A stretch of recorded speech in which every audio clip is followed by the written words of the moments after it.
ลองโควิด5 ปีต่อมาสิ่งที่เราได้เรียนรู้สำรวจความจริงที่น่าประหลาดใจของลองโควิด5 ปีหลังการแพร่ระบาด All right, so today we are going deep on long COVID. Oh, wow. 5 years, can you believe it? 5 years later? Yeah. Since the pandemic was declared. Really is. Yeah, so we've got some really interesting articles. Cool. Personal stories, research updates, even some statistics to really give us an idea of what we're looking at here. Yeah. And, it's been a while since that initial panic. Right. So I was really curious to see what we've actually learned about what it's like to live with long COVID and where the research is at now. And I got to say, some of what I read was pretty surprising, even unsettling. Yeah, it is remarkable, isn't it? 5 years on, and there are still so many unknowns with long COVID. Right. It really highlights how much we have yet to learn about the long-term consequences of this virus. Totally. And it's not a quick bounce back for everyone. No. So let's start with the basics. Okay. The UCSF article defines long COVID as symptoms that last for at least 3 months after the initial infection. Okay. But here's the thing. It's not just a cold that hangs on. We're talking over 200 documented symptoms, according to this UCSF article. And the CDC backs this up in a Yahoo News piece. Yeah. It just shows how different it can be from person to person. Absolutely. And that is one of the greatest challenges, I think, with long COVID. Oh, for sure. Is that it's not a one-size-fits-all condition. Totally. Some people experience primarily respiratory issues, whereas others might have neurological symptoms or even a mix of both. It's wild, right? Yeah. It's not just a cough or fatigue. We're talking debilitating fatigue. Yeah. One person even described it as bone-tired all the time. I've heard that too. Can you imagine just feeling drained no matter how much you rest? Oh, gosh. And then there's brain fog, which just sounds awful. One person said it was like wading through shoulder-high mud. Oh, my gosh. I mean, that's some serious cognitive impairment. It is, and that's one of the things that I find most fascinating about long COVID research, trying to understand the mechanisms behind these really diverse symptoms. Like, why does the virus affect certain people this way and not others? Right. What is actually happening at the cellular level? Right. There's still so much that we don't know.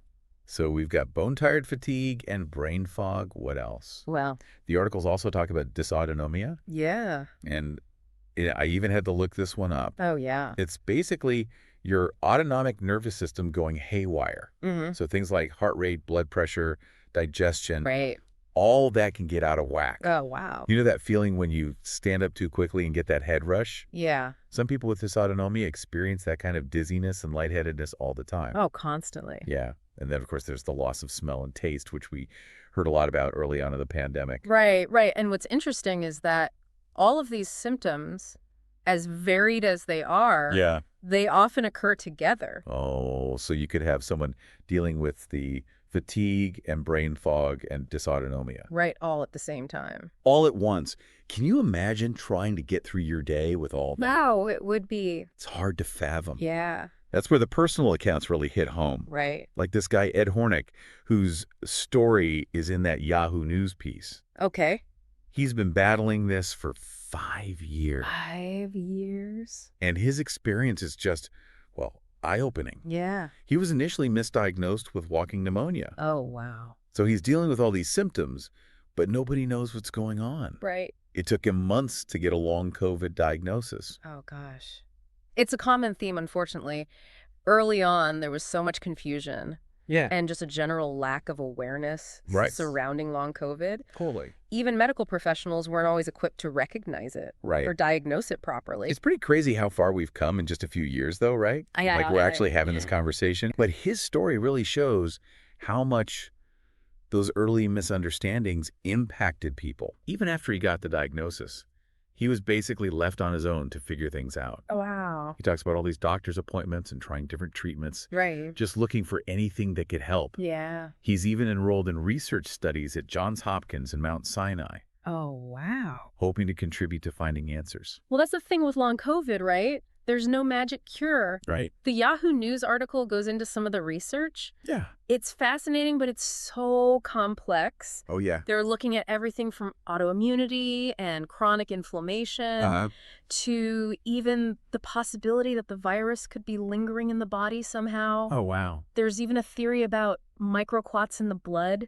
Really? It's like this huge medical puzzle, and researchers are trying to put all the pieces together. That's really interesting. Yeah. It makes you realize that Even with all of our scientific advancements, we still have so much to learn about the human body. I know. And how it interacts with viruses like this. Absolutely. It really underscores the importance of research. For sure. And funding for this research. Totally. The UCSF article highlights Allison Cohen, who's an epidemiologist, but also lives with long COVID. Oh, wow. So she brings this very unique perspective, describing it as an energy-limiting condition. I see. And she uses this analogy called the spoon theory to explain it. Oh, the spoon theory. I've heard of that. Have you? Yeah, it's such a powerful way to illustrate those invisible struggles of chronic illness. It is. It really is. It's like you start each day with a limited number of spoons. Representing your energy. And every activity, even simple ones like getting dressed or making a meal, costs you a spoon.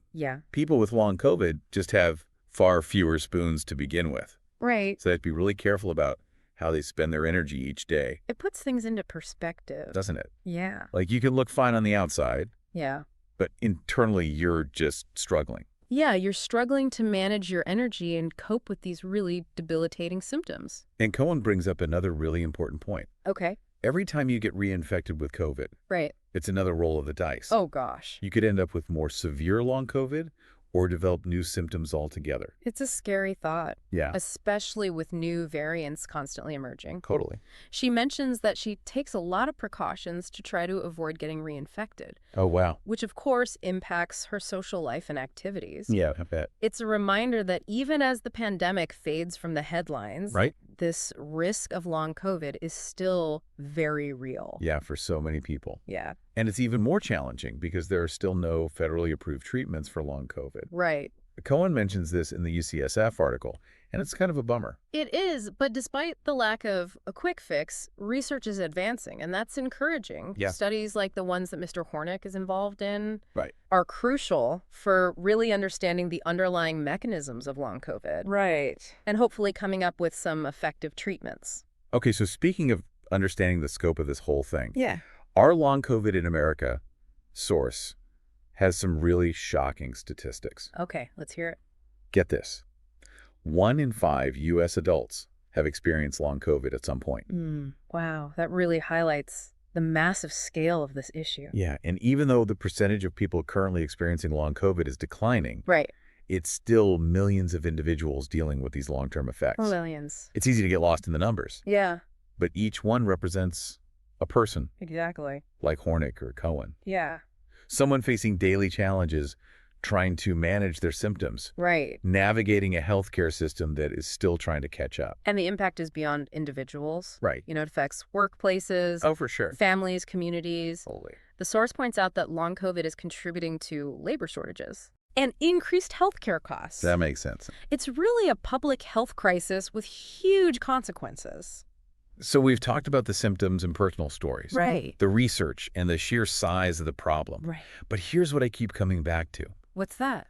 What can we, as individuals and as a society, do to support those living with long COVID? Especially considering there's still so much that we don't know and treatments are limited. Yeah, that's the big question, isn't it? Like, what can we do? Yeah. It's something that Allison Cohen, you know, that epidemiologist we were talking about, who also has long COVID. She really grapples with this in the UCSF article. Yeah, she talks about the need for a collective effort to reduce the risk of reinfection. Yes. For everybody, not just those who already have it. Exactly. It's those things we all got used to during the pandemic, like masking up in crowded places and staying home when we're sick. They might seem like old news now, but they can make a real difference in preventing new cases.